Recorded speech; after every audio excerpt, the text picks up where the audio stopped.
রব্বুল আলামিন ওয়াহদাহু লা শারীকের জন্য, যে আল্লাহ ব্যতীত কেউ ইবাদতের যোগ্য নয়, যে আল্লাহ ব্যতীত কেউ সাজদা পাওয়ার যোগ্য নয়, সেই মহান রব্বুল আলামিন ওয়াহদাহু লা শারীকের অগণিতবার অসংখ্যবার শুকরিয়া আদায় করি। সকলে পাঠ করুন আলহামদুলিল্লাহ। আল্লাহ পাকের হামদ ও সানার পর রাসূল আকরাম নূরে মুজাসসাম শফিউল মুআজ্জম ইমামুল আম্বিয়া মক্কার সরদার মদিনার তাজদার মা আমিনার লাল আব্দুল্লাহ নয়নতারা তাহা ওয়া ইয়াসিন সিরাজম মুনির বশীর ও নজির হাজির ও নাজির আহমদে মুজতবা জনাবে মুহাম্মদুর রাসূলুল্লাহ সাল্লাল্লাহু তাআলা আলাইহি ওয়া আলিহি ওয়াসাল্লামের প্রতি অগণিতবার অসংখ্যবার দুরূদ ও সালাম বৃষ্টির ন্যায় বর্ষিত হোক, গর্বিত হোক। সকল পড়ুন আল্লাহুম্মা আমিন। মঞ্চে উপস্থিত সৈয়দি সরকার নসির মিল্লাত মাদাজিল্লাহুল আলী ওয়ান নুরানি, সাদাতে কেরাম, জুমলা উলামায়ে কেরাম, তালবায়ে ইসলাম, হাজরিন মজলিস, ইসলাম দরদি ভাই ও বাবুজিরা, পর্দার আড়ালের মা ও বোনেরা, সকলকে আমার আন্তরিক সালাম ও শুভেচ্ছা জানিয়ে মহান রব্বুল আলামিনের দরবারে দাতা শাহ মাহবুব রাদিয়াল্লাহু তাআলা আনহুর ওসিলায় দোয়া করি যেন আল্লাহ পাক আমাদের সকলের হাজরিকে কবুল করেন। সকলে পড়ুন আল্লাহুম্মা আমিন। আপনারা মাগরিবের পর থেকে নিয়ে এখন পর্যন্ত বড় বড় আলিমে দ্বীন, ফাজিলে জলিল, মুফতিয়ানে কেরাম, সাদাতে কেরাম, পীরানে এজামের গুরুত্বপূর্ণ আলোচনা শ্রবণ করেছেন। আমি অনেক দূর থেকে অনেক কষ্ট করে এই দরবারে হাজির হয়েছি। আল্লাহ পাক আমারও হাজিরিকে যেন কবুল করেন। আমি কুরআনুল কারীম থেকে একটি আয়াতে কারিমা পাঠ করেছি। যেহেতু আজকের পবিত্র জালসা একজন আল্লাহ পাকের বিখ্যাত ওলি আর মাযযুব ওলি, যে ওলির ব্যাপারে রাসূল কায়নাত সাল্লাল্লাহু আলাইহি ওয়াসাল্লাম সুনানে ইবনে মাজার হাদিসে বলেন যে আল্লাহ তাবারাক ওয়া তাআলার এমন কিছু বান্দা হয় যারা ফাটা পুরানা লেবাস পরে, তাদেরকে দেখে মানুষ পাগল মনে করে, কিন্তু তিনাদের মার্তাবা, তিনাদের মর্যাদা আল্লাহর নিকটে এত বেশি, তারা যেটাই বলে আমার আল্লাহ সেটাই করে। একটু জোরে হবে না সুবহানাল্লাহ? আপনার আগে ঘুম আসছে নাকি? না ঘুম আসলে হবে না, আজকে রাতে ঘুম আসলে হবে না। আজকে জাগেন, 2-4 দিন লাগাতার ঘুমিয়ে যাবেন, অসুবিধা নেই। নবী কায়নাত সাল্লাল্লাহু আলাইহি ওয়াসাল্লাম বলেন আল্লাহর এমন কিছু বান্দা আছে মাসুব টাইপের ওলি, যাদেরকে বলা হয় লেবাস দেখে মনে হবে পাগল, মাজনু, মানুষ এটা মনে করবে, কিন্তু তাদের ফজিলত, তাদের মার্তাবা আল্লাহ তাবারাক ওয়া তাআলার নিকটে এত বেশি, তারা জবান দিয়ে যেটাই বের করে আমার আল্লাহ সঙ্গে সঙ্গে সেটা করে দেয়। জোরে বলতে হবে সুবহানাল্লাহ। এইবার এই হাদিসকে সামনে রাখেন, সহিহুল বুখারী আরেকটি হাদিস শুনেন। আল্লাহ তাবারাক ওয়া তাআলা বলেন যখন কোন বান্দা আমার বেশি করে নফলি ইবাদত করে আমার নিকট লাভ করে, আমি আল্লাহ তার কান হয়ে যায়, তার হাত হয়ে যায়, তার পাও হয়ে যায়, তার জবান হয়ে যায়। কান থাকে তার, শোনায় আমার আল্লাহ; চোখ থাকে তার, দেখায় আমার আল্লাহ; হাত থাকে তার, কর্ম করায় আমার আল্লাহ; কদম থাকে তার, চলায় আমার আল্লাহ; জবান থাকে তার, কথা বলায় আমার আল্লাহ। এই হাদিস দ্বারা প্রমাণ কি হলো? আজ আমরা আহলে সুন্নাত ওয়াল জামাত যুগ যুগ থেকে শুনে আসি হযরতে পীরানে পীর দস্তগীর মাহিউদ্দিন আব্দুল কাদের জিলানী রাদিয়াল্লাহু তাবারাক ওয়া তাআলা মুর্দাকে জিন্দা করতেন। এটা আমরা শুনে আসি কি আসি না? আর জোরে বলেন, শুনে আসি কি আসি না? বড় পীর আব্দুল কাদের জিলানী মুর্দাকে জিন্দা করতেন। বর্তমান জামানায় কিছু বেঈমানের ধারণা হলো যে কোন পীর মুর্দা জিন্দা করতে পারে না। গওস পাক মুর্দা জিন্দা কি করে করতে পারে? যদি গওস পাক মুর্দা জিন্দা করতেন তাহলে তিনি নিজে কেন ইন্তেকাল করলেন? যুক্তি দেখেন, যদি গওস পাক মুর্দা জিন্দা করতে পারতেন তিনি নিজে কেন ইন্তেকাল করলেন? পাগল, এই যুক্তি যদি তুমি ফিট করে গওস পাকের কারামতকে অস্বীকার করো, আল্লাহ পাকের কোরআন খোলো, মহান রব্বুল আলামিন পবিত্র কোরআন পাকে বলেন আমার ঈসা আলাইহিস সালাম কুম বিইজনিল্লাহ বলে মুর্দাকে জিন্দা করতেন। জোরে বল সুবহানাল্লাহ। তাহলে এখানে কেউ ঠিক করে বলবে যে হযরত ঈসা আলাইহিস সালাতু ওয়াস সালাম যদি মুর্দাকে জিন্দা করতেন তিনি নিজে কেন ইন্তিকাল করবেন? তিনি কিয়ামতের পূর্বে দুনিয়াতে আসবেন, নবীর উম্মত হয়ে জীবন যাপন করবেন, তিনি ইন্তিকাল করবেন, তিনাকে দাফন করা হবে। কিন্তু বিরাদর ইসলাম, এই যুক্তি হচ্ছে শয়তানি যুক্তি। তিনি যদি মুর্দা জিন্দা করতেন তিনি কেন মরলেন? এই জন্য আমার আপনার নবী 1450 বছর পূর্বে সুনান ইবনে মাজার হাদিসের মধ্যে রাসূল পাকের হাদিসকে লিপিবদ্ধ করা হয়েছে। 1450 বছর পূর্বে রাসূল আযম বলেছেন আল্লাহর এমন ওলি হয় তারা জবান দিয়ে যেটা বের করে সেটাই হয়ে যায়। আমি আপনাকে বলতে চাই, নবী তো মাসুব ওলির ব্যাপারে বলেছেন, ওলি মাসুব ক্যাটাগরির হোক, কুতুব হোক, আবদাল হোক, যে কোনো ক্যাটাগরির ওলি হোক, সমস্ত ওলির সরদার গাউসে আযম রাদিয়াল্লাহু তাআলা আনহু।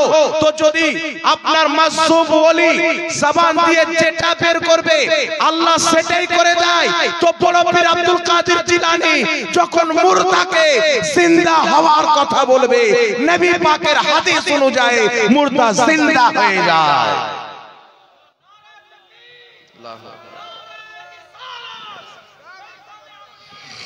জিন্দাবাদ। আর এটা কোনো পানিতে ভাষা কথা নয়, আউলিয়া ইকরামের মুর্দা জিন্দা করা কারামত, হাদিস দ্বারা প্রমাণিত। কারামত বলে কাকে? যেটা ব্রেন আসবে না, বুদ্ধিতে আসবে না।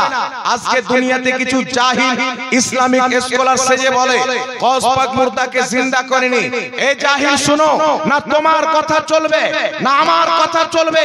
চলো পূর্বের সালাফদের দিকে যাই, মুহাদ্দিসিনে কিরামের দিকে যাই।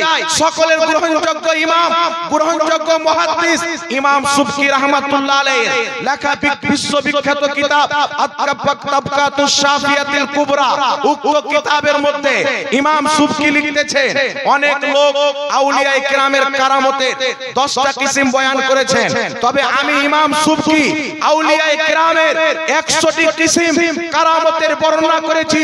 আর ওই তাবকাতুশ শাফিয়াতুল কুবরার মধ্যে ইমাম সুবকি গাউস পাকের একটি কারামত বয়ান করে বলেছেন যে গাউসে আযম রাদিয়াল্লাহু তাআলা আনহু মুরগার মাংস খাওয়ার পর দস্তরখানের উপরে মুরগার মাংস জমা করা হলো।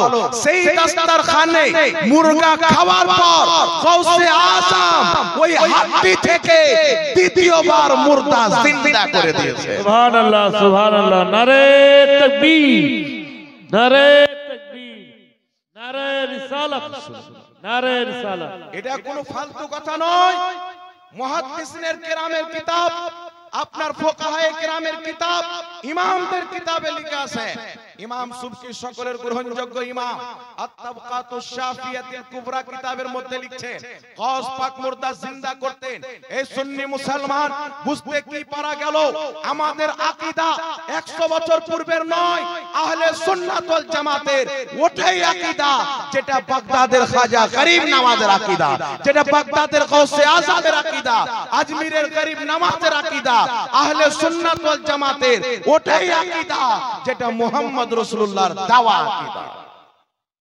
আমার আপনার নবী নিজেই বলেছেন জবান দিয়ে যেটা বের করে দেয় আল্লাহ সেটাই করে দেয়। এখান থেকে প্রমাণ কি হলো? কোন আল্লাহর কামিল ওলি যদি জবান দিয়ে মুর্দাকে জিন্দা হতে বলে, আমার আল্লাহ মুর্দাকে জিন্দা করে দেয় নবীর হাদিস মোতাবেক। এই জন্য মুহাদ্দিস নিজের কিতাবের মধ্যে লিখছেন গাউস পাক মুর্দাকে জিন্দা করেছেন। এবার আপনাকে বলতে চাই, পৃথিবীর মানুষ কুরআনুল কারীমের একটি আয়াতকে পেশ করে এমন মার্কেটের মধ্যে কিছু মৌলবি বেরিয়েছে, তারা মানুষকে বলতে চায় যে আল্লাহর ওলিদেরকে মানা যাবে না, নাউজুবিল্লাহ। তারা বলতে চায় আল্লাহর ওলিকে মানা যাবে না। কোন আয়াত? আল্লাহ বলেছেন যা কিছু আল্লাহর পক্ষ থেকে অবতীর্ণ হয়েছে তারই তোমরা অনুসরণ করো, কোন ওলি আউলিয়াকে অনুসরণ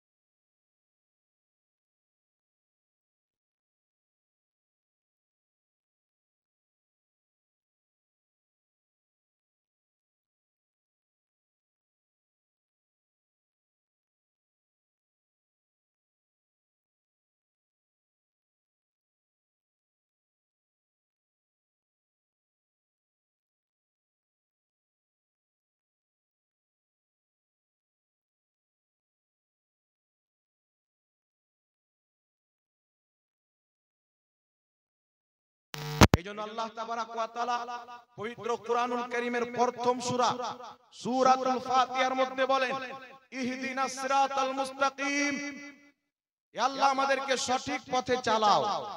সিরাতাল্লাযীনা আনআমতা আলাইহিম, তাদের পথে চালাও যাদেরকে তুমি পুরস্কৃত করেছো, তাদের পথে চালাও।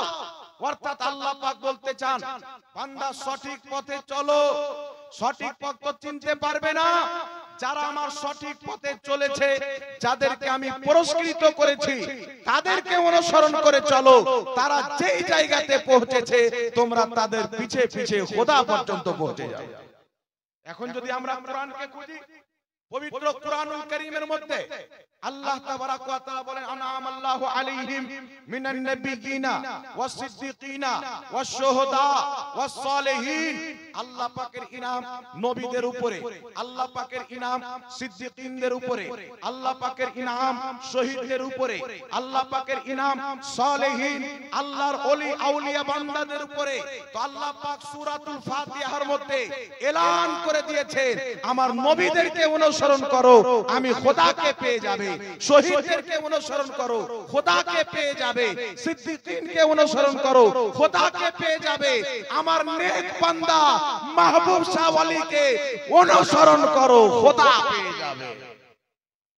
যত দুনিয়াতে আউলিয়ায়ে কেরাম আছে যাদেরকে আল্লাহ বেলায়েত দিয়ে নিজের ওলি বানিয়েছেন, আল্লাহ সূরাতুল ফাতিহার মধ্যে তাদের রাস্তাতে চলতে বলেছে। তো আপনি যার রাস্তাতে চলবেন তাকে অনুসরণ করতে হবে কি হবে না? কথা বলতে হবে। আপনি যার রাস্তাতে চলবেন আপনাকে তাকে অনুসরণ করতে হবে। আপনি যদি চান আমি একজন ব্যক্তির পিছন পিছন মালদা যাব, রাস্তা আমি চিনি না, তাহলে সেই ব্যক্তি যেই দিকে যাবে আপনাকে অনুসরণ করে সেই দিকে যেতে হবে।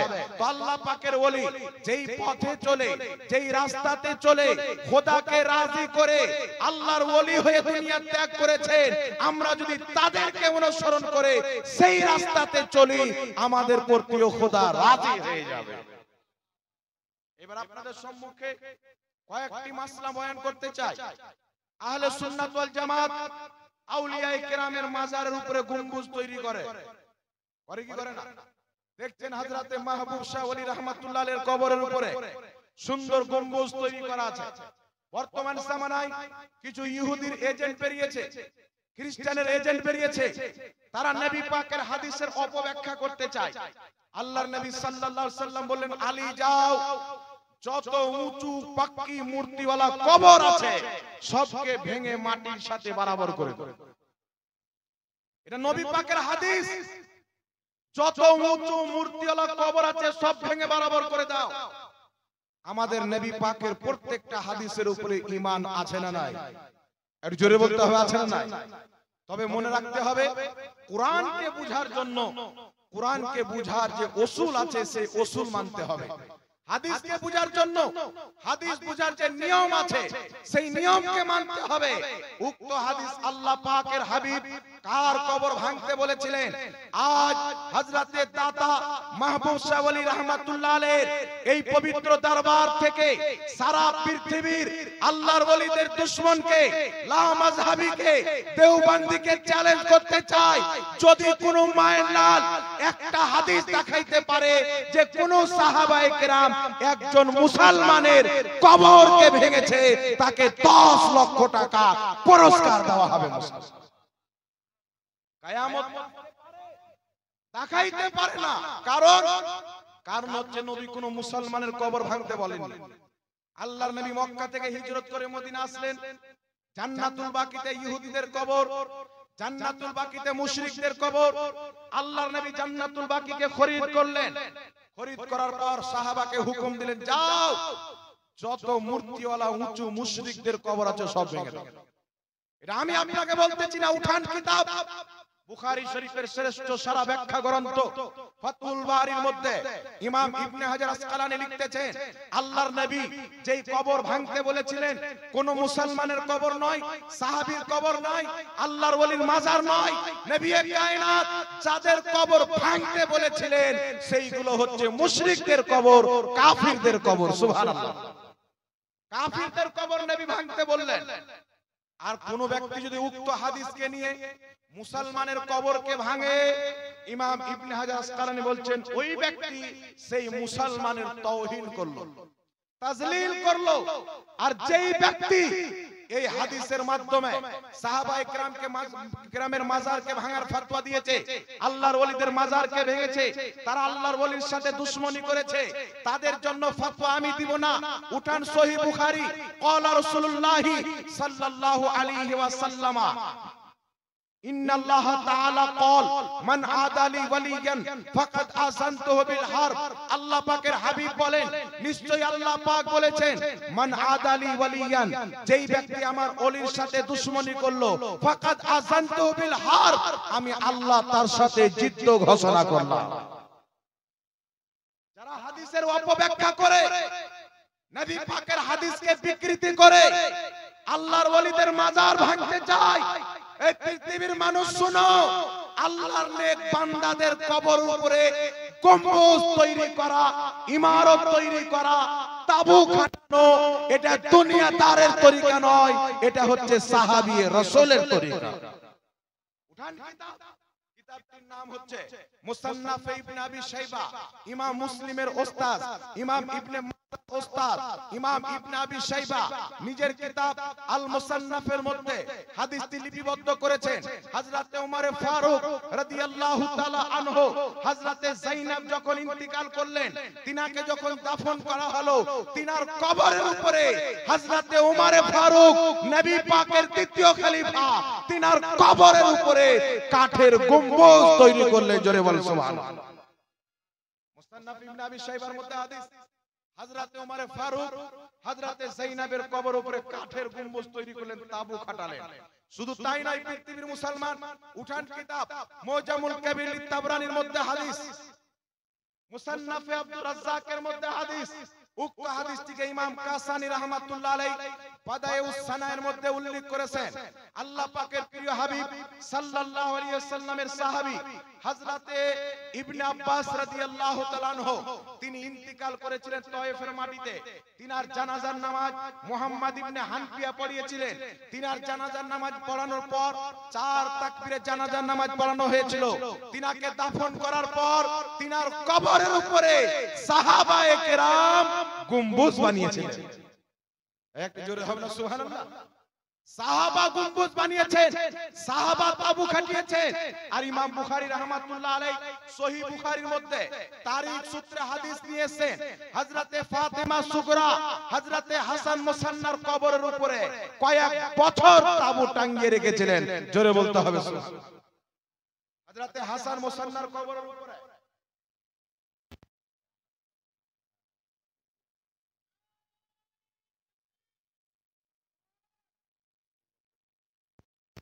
नारे तकबीर, जोर से बोले, दोनों हाथों को उठा करके बोले नारे। মুসান্নাফে আব্দুর রাজ্জাকের মধ্যে হাদিস, তারপরে মুজামুল কবির লিত-তাবরানির মধ্যে হাদিস, হযরতে মুহাম্মদ বিন হানফিয়া ইবনে আব্বাসের জানাজার নামাজ তা 4 তাকবীরে পড়ালেন। তিনাকে দাফন করার পর তিনার কবরের উপরে গম্বুজ তৈরি করা হয়েছিল, তাবু খাটানো হয়েছিল।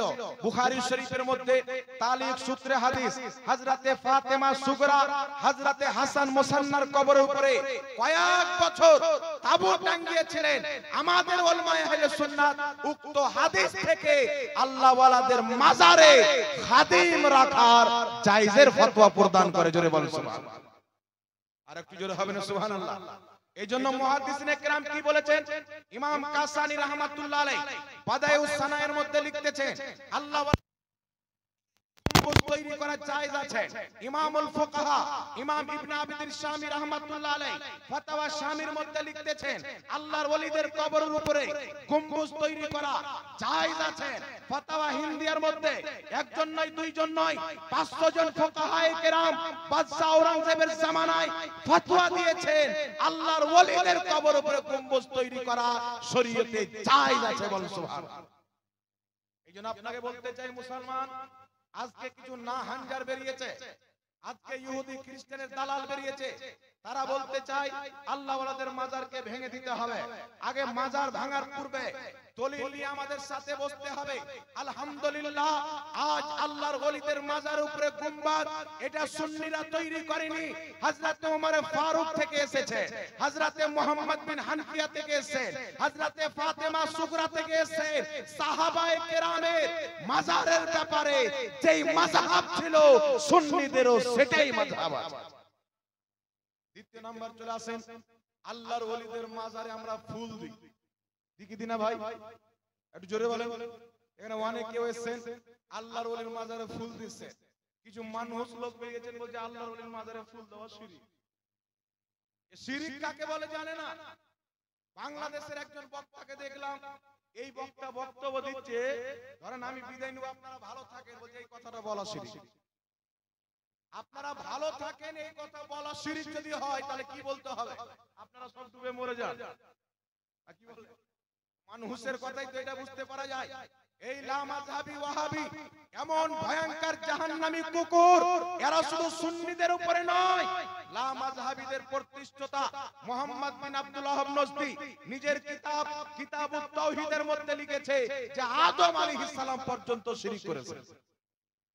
আদম নবীর উপরে শিরকের ফতোয়া দিয়েছেন।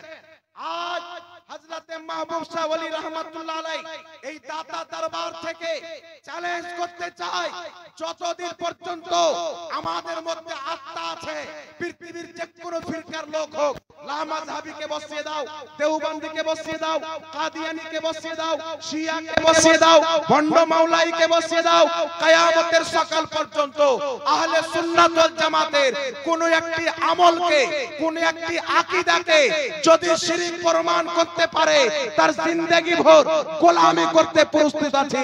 আর খোদার কসম খেয়ে বলি, আমরা প্রমাণ করব দুনিয়াতে জান্নাতি জামাত হলো আহলে সুন্নাত ওয়াল জামাত, সুন্নি জামাত। এইজন্য বিরাদর ইসলাম, আজ থেকে শত শত বছর থেকে আমাদের আকাবিরিনের সামনে থেকে তারা নিজেই বেঈমান প্রমাণিত হয়ে মুনাজারা থেকে পরাজয় হয়ে গিয়েছে। আর আজ পর্যন্ত বাংলার মাটিতে যত বড় বড় মুনাজির আছেন, কোন মুনাজারার ময়দানে হার মানেনি। এই জন্য আপনারাকে বলতে চাই, এই রকম জাহিলদের বক্তব্য শুনে বিভ্রান্তি হবেন না। আল্লাহর ওলিদের মাজারে ফুল দেওয়া বুখারী মুসলিমের হাদিস দ্বারা প্রমাণিত, বুখারী মুসলিমের হাদিস দ্বারা প্রমাণিত। সহিহ বুখারীর মধ্যে হাদিস, মুসলিম শরীফের মধ্যে হাদিস, তিরমিজির মধ্যে হাদিস, মুত্তাফিকুন আলাইহি হাদিস। রাসূল কায়নাত সাল্লাল্লাহু আলাইহি সাল্লাম একদিন একটি বাগিচার দিকে রওনা হলেন। হঠাৎ করে একটি জায়গাতে দাঁড়িয়ে গেলেন যেখানে দুটি কবর ছিল। আল্লাহর নবী বলছেন, সাহাবী, এই দুটি কবরে আযাব হচ্ছে। আল্লাহর নবী বলছেন, সাহাবী, এই দুটি কবরে আযাব হচ্ছে। সাহাবী বলছেন, ইয়া রাসূলুল্লাহ, ইয়া হাবিবাল্লাহ, কি কারণে আযাব হচ্ছে? আল্লাহর নবী সাল্লাল্লাহু আলাইহি ওয়াসাল্লামের সাহাবার ঈমান দেখেন।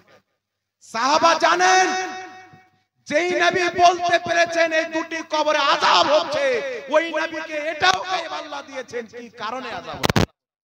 আল্লাহর নবী বলছেন, একজন ব্যক্তির ছিল আরেকজন মানুষের চুগলি করে বেড়াতো, হিল্লা করে বেড়াতো, তার কারণে দুটি কবর আযাব হচ্ছে।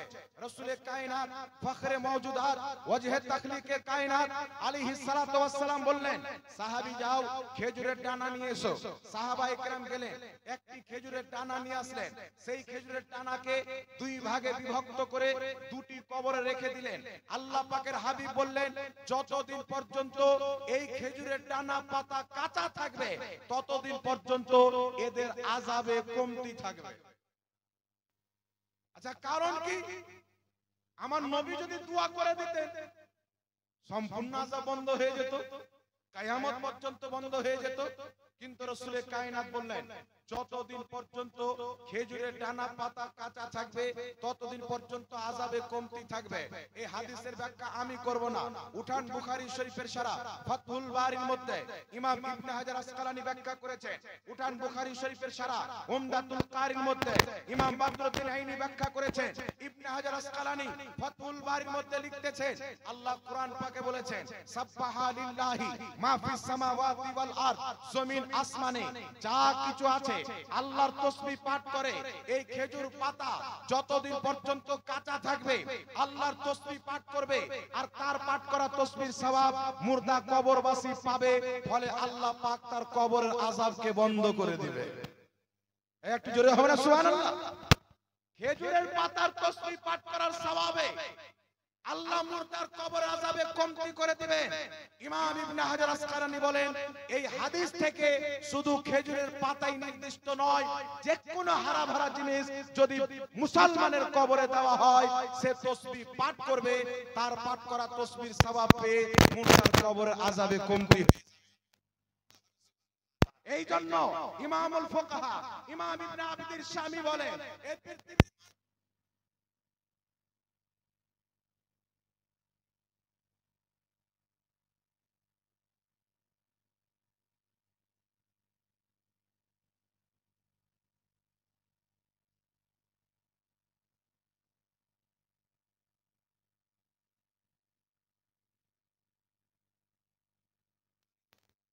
পৃথিবীর কোন মায়ের জন্ম নেয়নি যে আল্লাহ ওয়ালাদের মাজারে ফুল দেওয়াকে শিরক তো দূরে থাক, অবৈধ প্রমাণ করবে, নিষেধ প্রমাণ করবে। এই রকম মৌলবীর জন্ম হয়নি, কিয়ামত পর্যন্ত হবে না।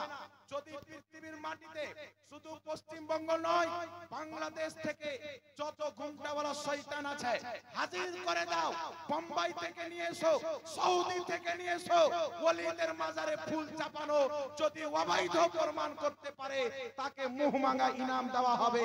আলহামদুলিল্লাহ, নবীর হাদিস থেকে আমরা প্রমাণ করব আল্লাহর ওলিদের মাজারে ফুল দেওয়া যায়। সুবহানাল্লাহ সুবহানাল্লাহ। এবার চাদরের মসলা শুনুন। হুজুর সাইফে মিল্লাত শাহজাদায়ে রাইসুল আবেদিন জালওয়াগার হয়ে গেছেন, উপস্থিত আছে। দিনার নুরানি চেহারার জিয়ারত করেন, কয়েকটি মাসলা শুনেন। তাহলে আল্লাহ ওয়ালাদের মাজারে আমরা ফুল কেন দিই বুঝতে পেরেছেন? একটু জোরে বলেন, বুঝতে পেরেছেন? বুঝেছেন? বুঝতা है जी? उर्दू में बोलना पड़ेगा ना, बांग्ला ही में चलाओ। आज झारखंडी हो, दोनों लाइन चला लूंगा इंशाअल्लाह। सुनिए, ওলিদের মাজারে ফুল দেওয়া হাদিস থেকে প্রমাণিত হয়ে গেল। চাদর দেওয়া, কিতাবটির নাম হচ্ছে মুসলিম শরীফ। নামটা শুনেছেন না আপনারা?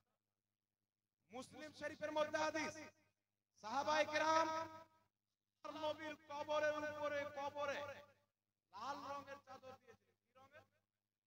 সহিহ মুসলিমের হাদিস। কে বলতে চাই যে কবরে আল্লাহ ওয়ালাদের মাজারে চাদর দেওয়ার বিধান সুন্নি চালু করেছে, ফুল দেওয়ার বিধান বরেলি রহমত রাজা চালু করেছেন। আল্লাহর কসম খেয়ে বলি, যেটা মক্কা মদিনার সাহাবার মাযহাব ছিল, ওই মাযহাবকে ইমাম আহলে সুন্নাত জিন্দা করেছে। মুসলিম শরীফ খুলেন, সাহাবায়ে কেরাম রাসূলুল্লাহর কবরের উপরে লাল রঙের চাদর দিয়েছেন নবী পাকের রওজাতে কবরে। এই জন্য ইমামুল ফুকাহা ইমাম ইবনে আবিদিন শামী ফতোয়া শামীর মধ্যে লিখতেছেন, আল্লাহ ওয়ালাদের মাজারের উপরে পাগড়ি অথবা একটা চাদর দেওয়া আমরুন জায়েজুন, এই কর্মটি ইসলামে জায়েজ রয়েছে। তবে মনে রাখবেন, অতিরিক্ত চাদর চাপিয়ে ফজল খরচা করা যাবে না। যদি কোনো আল্লাহ ওয়ালার কবরে বেশি চাদর চাপে, তাহলে সেখানকার খাদিমের দায়িত্ব, সেখানকার জিম্মেদারের দায়িত্ব হলো সেই চাদরকে বিক্রি করে ইসলামের কাজে লাগিয়ে দিবে। গরিব মহিলার বিয়ে দিয়ে দিবে, ইয়াতিমখানা খুলে দিবে। তবে আপনাকে মনে করতে হবে আল্লাহর ওলিদের মাজারে একটি চাদর দেওয়া শরীয়তে জায়েজ আছে। একটু জোরে হবে না সুবহানাল্লাহ? এটা আমাদের বানানো মাসলা না, সাহাবার যুগ থেকে চলে আসছে? জোরে বলেন, এটা বানানো মাসলা। কিছু লোক বলতে চায় এটা ভারতের মাটিতে দেখতে পাওয়া যায়, বাংলাদেশ পাকিস্তানে দেখতে পাওয়া যায়। এই রকম মানুষ দাড়ি টুপিওয়ালা শয়তান যদি দেখতে পান, আপনি বলেন হুজুর দাড়ি টুপিওয়ালা শয়তান কেন বলছেন? দেখবেন কিছু মৌলবি মার্কেটে বেরিয়েছে, এইভাবে মাথাতে ঘুমটা দিয়ে থাকে, থাকে না? মাথাতে এমন করে ঘুমটা দিচ্ছে, মস্ত সাফা চাঁদ। যদি দাড়ি না থাকে মানুষ চিনতে পারবে না যে পিটি ছেলে আছে না বেটা ছেলে আছে। হিজড়ার মতন ঘুমটা দিয়ে আসে আর বলছে টুপি পরা সুন্নাত নয়, ইসলামিক পোশাক, চাইলে পড়েন না চাইলে না পড়েন। সারা দুনিয়া টুপি পাগড়ি পরা সুন্নাত মেনে আসলো, আর এ বেটা এসে বলছে টুপি পরা ইসলামিক সাজ, সুন্নাত নয়। সুন্নাত কি? ওর বাপের ঘুম। তো ঘুমটা কেন সুন্নাত হলো? আমি হাদিস খুঁজতে খুঁজতে পেলাম হযরত একটি হাদিস পেলাম মুসলিম শরীফে, আরেকটি হাদিস পেলাম বুখারীতে। বুখারীর একটি হাদিস শুনিয়ে দিচ্ছি। হযরত আনাস রাদিয়াল্লাহু তাআলা আনহু মসজিদের মেম্বারে উঠেছেন খুতবা দেওয়ার জন্য। দেখছেন সামনে অনেক সাহাবায়ে কেরাম টুপি আছেন, টুপির উপরে এইভাবে ঘুমটা দিয়েছে। সেম টু সেম দেখবেন মোবাইলে দেখতে পাওয়া যায়। এই রকম ঘুমটা চাদর মাথায় দিয়ে বুখারী শরীফের হাদিস বলছি। দাতা দরবার থেকে যদি বুখারীর মধ্যে হাদিসটি না থাকে, যেটা চোরের সাজা সেটা আমার সাজা। কোন মানলাল অস্বীকার করতে পারবে না। আর ওয়াহাবির কিতাব দেখাবো বুখারীর হাদিস, হাদিসটি সহিহ তাদের কিতাব থেকে প্রমাণ করে। হযরত আনাস ইবনে মালিক লক্ষ্য করছেন কিছু সাহাবায়ে কিরাম মাথায় টুপির উপরে চাদর দিয়েছেন, ঘুমটা দিয়েছেন। হযরত আনাস ইবনে মালিক মিম্বার থেকে বললেন, তোমাদেরকে দেখে বদরের ইহুদিদের মতো লাগছে। ওই বদরের যুদ্ধের ময়দানে যত ইহুদি এসেছিল তাদের সকলের মাথায় ঘুমটা ছিল, সকলের মাথায় ঘুমটা ছিল। আপনি উঠান বুখারী কিতাবুল লিবাস খুলেন, আল্লাহর নবী সাল্লাল্লাহু আলাইহি সাল্লাম টুপি পরতেন, টুপির উপরে পাগড়ি পরতেন। টুপি পরা নবীর সুন্নাত, পাগড়ি পরা নবীর সুন্নাত। হানাফি মাযহাব হোক, শাফি মাযহাব হোক, মালিকি মাযহাব হোক, হাম্বলি মাযহাব হোক, প্রত্যেক মাযহাবে টুপি পাগড়ি পরিধান করা নবী পাকের সুন্নাত। আর মাথাতে ঘুমটা দিয়ে টুপিকে বলছে ইসলামিক লেবাস, সুন্নাত বলা যাবে না। সুন্নাতকে মিটিয়ে ইহুদির তরিকা অবলম্বন করে বলছে আমরা সহিহ হাদিস। সহিহ হাদিস তো মানো, কিন্তু ইহুদি যে কর্ম করেছে হাদিস দ্বারা প্রমাণিত ওটা মানো, নবী যে কর্ম করেছেন সেটা মানো। এখন আপনাকে বলতে চাই, যার লেবাস হচ্ছে ইহুদিদের লেবাস, তার বক্তব্য শোনা যাবে? সে নবীর সুন্নাত বুঝতে পারে। এই জন্য এই ইহুদির দালালদেরকে দেখবেন, তারা মার্কেটের মধ্যে বেরিয়ে এসে বলছে, বলে কি বলে না, কয়েকটা দেখবেন বৃষ্টির টাইমে কোলহা ব্যাংক বের হয় না, একটা কলকাতার সাইডে একটা বর্ধমানের সাইডে পোল্ট্রি মুরগি টাইপের মুরগি বেরিয়েছে। এটা আমার ব্যাপারে বলেছে। এক জায়গায় আমি একটা মশলা বয়ান করলাম, আমাকে জিজ্ঞাসা করা হলো ভারতবর্ষের ব্যাংকে 1 লাখ টাকা রাখলাম, 2-1000 টাকা বাড়লো, ইন্টারেস্ট যাকে বলে মানুষ, এটা টাকা বাড়লো, এই টাকাটা সুদ হবে কি হবে না, আমাকে জিজ্ঞাসা করলো। আমি হাদিস বলেছিলাম, আমি বললাম যে ভারতের কাফির হচ্ছে হারবি, আর হারবি কাফিরের ব্যাংকে যদি টাকা বাড়ে, ওই বাড়তি টাকাটা মুসলমানদের জন্য সুদ হবে না। এই মশলা আমি বয়ান করি। কলকাতা থেকে একটা টুপিওয়ালা শয়তান বেরিয়েছে, দাড়ি লম্বাওয়ালা শয়তান বেরিয়েছে। এ বেটা বলছে ঝাড়খণ্ডে একটা মুক্তি বেরিয়েছে লম্বা পাগড়ি, বেটা নবীর পাগড়ি লম্বা ছিল তাই আমরা লম্বা পাগড়ি। সুবহানাল্লাহ। তোমার বাপ দাদা ইহুদির মাথায় ঘুমটা ছিল, তোমার বাপ দাদা ঘুমটা পরিধান করে। আমাদের নবী মুস্তাফা টুপি পরিধান করেছেন, পাগড়ি পরিধান করেছেন, তাই আমরা টুপি পরিধান করি, পাগড়ি পরিধান করি। সুবহানাল্লাহ। বলছে এ আবার সুদকে হালাল করে দিয়েছেন জাহাঙ্গীর। যদি আবু বকর সিদ্দিক থাকতো তার গর্দান মেরে দিত। শুকরিয়া আদায় করো বেটা, হযরত ওমর ফারুক নাই। শুকরিয়া আদায় করো, ওনার যুগে তোমরা নাই। নচেত পৃথিবীর মাটিতে না কোনো ওয়াহাবি দেখতে পাওয়া যেত, না কোনো দেওবন্দি পাওয়া যেত।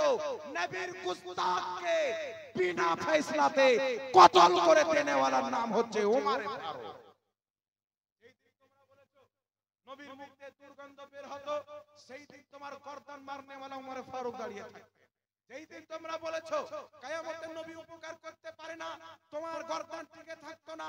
দুনিয়ার যে কোনো কোণাতে লুকাইতে খুঁজে বের করে হযরত ওমর ফারুক তোমার গর্দান মেরে দিত। শুকরিয়া আদায় করো যে বর্তমান হিন্দুস্তানে বাস করছো। হযরত ওমর ফারুকের জামানায় জন্ম হওনি, নচেত দুনিয়ার চেহারা দেখতে পেতে না। আর যদি হারবি কাফিরের ব্যাংকের টাকা, আমি সুদ বলিনি, তাই বলার কারণে যদি আমার গর্দান মেরে দেওয়া হয়, আমি সমস্ত লামাযহাবিকে বলবো, সমস্ত লামাযহাবিদের বাপ ইবনে তাইমিয়া নিজের কিতাব আহকামি শরিয়ার মধ্যে লিখেছে, হারবি কাফির এবং মুসলমানের মাঝে বাড়তি টাকাটা সুদ হয় না। জোরে হবে না সুবহানাল্লাহ।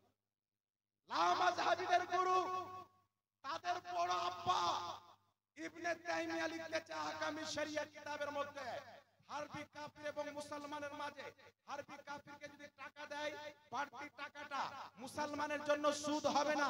বেটা গর্দান যদি মারতে হয় এই জাহাঙ্গীরের গর্দান নয়, তোমার বাপ ইবনে তাইমিয়ার কবরকে খুঁজো, দামেস্কে চলে যাও, কবর থেকে উঠাও, লাশ তো পাবে না, তার হাড্ডি গুড্ডি যা পাবে সেইগুলোর মুন্ডা উঠাও।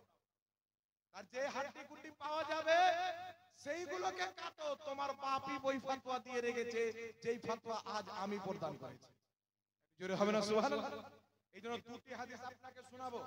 ইমাম সারাকসি রাহমাতুল্লাহ আলাইহি নিজের কিতাব আল মাবসুতের মধ্যে হাদিসটি লিপিবদ্ধ করেছে। হযরতে মাকহুল রাদিয়াল্লাহু তাআলা আনহু বর্ণনা করে আল্লাহর নবী বলেছেন হারবি কাফির মুসলমানের মাঝে বাড়তি টাকাটা সুদ হয় না। দ্বিতীয় নাম্বার কিতাব চলে আসে সারা মানিল আসারের মধ্যে হাসান সূত্রে হাদিস বর্ণিত হযরত বিশ্ববিখ্যাত তাবী ইব্রাহিম নাখী রাহমাতুল্লাহ আলাইহি বলছেন হারবি কাফিরকে 1 দিরহাম দিয়ে বদলে 2 দিরহাম নেওয়াকে সুদ বলে না। জোরে বলতে হবে সুবহানাল্লাহ।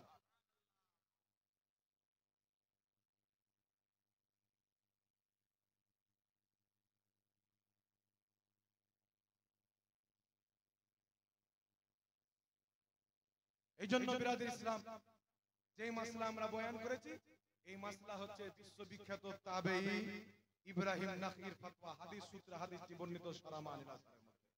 তারপরে এই মাসলাটি সহিহ রাসূলুল্লাহ পাক দিয়েছে আল মাবসুত কিতাবের মধ্যে হাদিসটি লিপিবদ্ধ। সুতরাং ভারতবর্ষের কাফির হচ্ছে হারবি কাফির। এদের ব্যাংকে যদি টাকা বাড়ে এই বাড়তি টাকাটা যে ব্যক্তি সুদ বলবে তারই পাপ হবে। লাস্ট একটা কথা বলে দিই যে গোপাল ভাঁড় আর কলকাতার গাধা বলেছে যে ব্যাংকের টাকাটা সুদ হবে, তাহলে আমি এমন জায়গায় টাকা রাখছি জানি এখান থেকে সুদ বাড়বে, ওই জায়গাতে টাকা রাখা যায় না না যায়? জোরে বলেন। আমি এমন জায়গাতে টাকা রাখতে যাচ্ছি যেখান থেকে জানি যেখানে সুদ বাড়বে, তাহলে সেই জায়গাতে টাকা রাখা হারাম। তাহলে প্রত্যেক ওয়াহাবি যে ব্যাংকের অ্যাকাউন্ট খুলে রেখেছে পুষ মাসের জাড়ের টাইমে কাঁচা কমটি কেটে এদের মৌলবীকে ধরে এমন করে পাছা লাল করতে হবে যে ব্যাংকে টাকা রাখা বন্ধ কর। ওই জায়গাতে টাকা রাখো যেখানে সুদের কোনো কারবার বাড়তি টাকার কারবার হবে। এই জন্য ভারতবর্ষের হারবি কাফিরের ব্যাংকের বাড়তি টাকাকে যদি সুদ বলে কোন ওয়াহাবির অ্যাকাউন্ট চলবে না, বন্ধ করে দিতে হবে। কথা আমার বুঝতে পারছেন কি পারেন না? লাস্ট একটি কথা বলে অনেক টাইম হয়ে গেল, লাস্ট একটি কথা বলে শেষ করে দিচ্ছি। আল্লাহ ওলির দরবারে আমরা একটি হাদিস শুনলেন মুসান্নাফে ইবনে আবি শাইবার মধ্যে হাদিস, যে হাদিসটিকে ইমাম ইবনে হাজার আসকালানী ফাতহুল বারির মধ্যে সহিহ বলেছেন, ইমাম ইবনে কাসির সহিহ বলেছেন। হযরত ওমর ফারুকের জামানায় বৃষ্টি যখন বন্ধ হয়ে গেল, দোয়া করছেন ইস্তিসকা, বৃষ্টি হচ্ছে না, নামাজ পড়ছেন বৃষ্টি হচ্ছে না, তিনারা কি করলেন? নবী পাকের সাহাবী বেলাল বিন হারিস রাদিয়াল্লাহু তাআলা আনহু সাহাবীদেরকে সঙ্গে করে নবী পাকের রওজাতে গেলেন। ইয়া রাসূলুল্লাহ, ইয়া হাবিবাল্লাহ, বৃষ্টির কারণে আপনার উম্মত হালাক হয়ে যাচ্ছে, ধ্বংস হয়ে যাচ্ছে, একটু বৃষ্টির ব্যবস্থা করে দেন। বাড়ি এসে ঘুমিয়েছে, আল্লাহর নবী স্বপ্নতে এসে বলছেন উমরকে আমার সালাম দিও, বলিও বৃষ্টি হবে। সকাল হয়েছে, হযরত ওমরকে সালাম দিয়েছেন, সঙ্গে সঙ্গে বৃষ্টি চালু হয়ে গেছে। তো যেই কাজ ইস্তিসকার নামাজ পড়ে কবুল হয়নি, মুস্তাফার দরবারে গিয়ে চেয়েছেন, আল্লাহ কবুল করে নিয়েছে। এই জন্য সিয়ার আলামিন নুবালা কিতাবের মধ্যে ইমাম সাহাবী রাহমাতুল্লাহ আলাইহি লিখতেছেন, লা মাযহাবী সকলের গ্রহণযোগ্য মুহাদ্দিস, সেই কিতাবের মধ্যে লিখতেছেন বুখারার মাটিতে বৃষ্টি বন্ধ হয়ে গেল, কয়েক মাস পর্যন্ত বৃষ্টি হয় না, জানোয়ার মারা যায়। তখন কি করলেন মুহাদ্দিসনে কিরামগণ? ইমাম বুখারীর মাজারে গেলেন, সেখানে দোয়া করছেন, আল্লাহ সব জায়গায় দোয়া করেছি, আমাদের দোয়া কবুল হয়নি, আজ তোমার ওলি বান্দা ইমাম বুখারীর মাজারে এসেছি, তার ওসিলায় দোয়া কবুল করো, তুমি বৃষ্টি দান করো। আল্লাহ পাক এত বৃষ্টি দান করলেন, কয়েকদিন পর্যন্ত তিনারা মাজার থেকে বের হতে পারে। জোরে হবে না সুবহানাল্লাহ। এই জন্য ইমাম সাহাবী রাহমাতুল্লাহ লিখছেন, আদ-দুআউ মুস্তাজাবুন ইনদা কুবুরিল আম্বিয়া ওয়াল আউলিয়া, আল্লাহর ওলিদের মাজারে, নবীগণের রওজাতে তাদের ওসিলা দিয়ে যেই দোয়া করা হয় আল্লাহ কারেন্টের মতো কবুল করে নেন। লাস্ট ইমাম ইবনে হিব্বান নিজের কিতাব আস-সিকাতের মধ্যে লিখছেন যে ইমাম রাজালি রাদিয়াল্লাহু তাআলা আনহুর কবরে দোয়া কারেন্টের মতো কবুল হয়। সুবহানাল্লাহ। এত বড় বড় মুহাদ্দিস আমি লামাযহাবীদেরকে বলবো আমাদের উপরে ফতোয়া না লাগিয়ে নবীর সাহাবী বেলাল বিন হারিসের উপরে ফতোয়া লাগাও। নবীর কবরে গিয়েছে। ইমাম বুখারীর জামানার মুহাদ্দিসের উপরে ফতোয়া লাগাও, ইমাম যাহাবীর উপরে লাগাও, ইমাম ইবনে হিব্বানের উপরে লাগাও। মনে রাখবে ওলিদের মাজার, নেক বান্দাদের মাজারে গিয়ে দোয়া করা এটা দুনিয়াদারের সুন্নাত নয়, নবী মুস্তাফার সাহাবীর সুন্নাত। ওয়া আখিরু দাওয়ানা আলহামদুলিল্লাহি রাব্বিল আলামিন। আসসালামু আলাইকুম ওয়া রাহমাতুল্লাহ।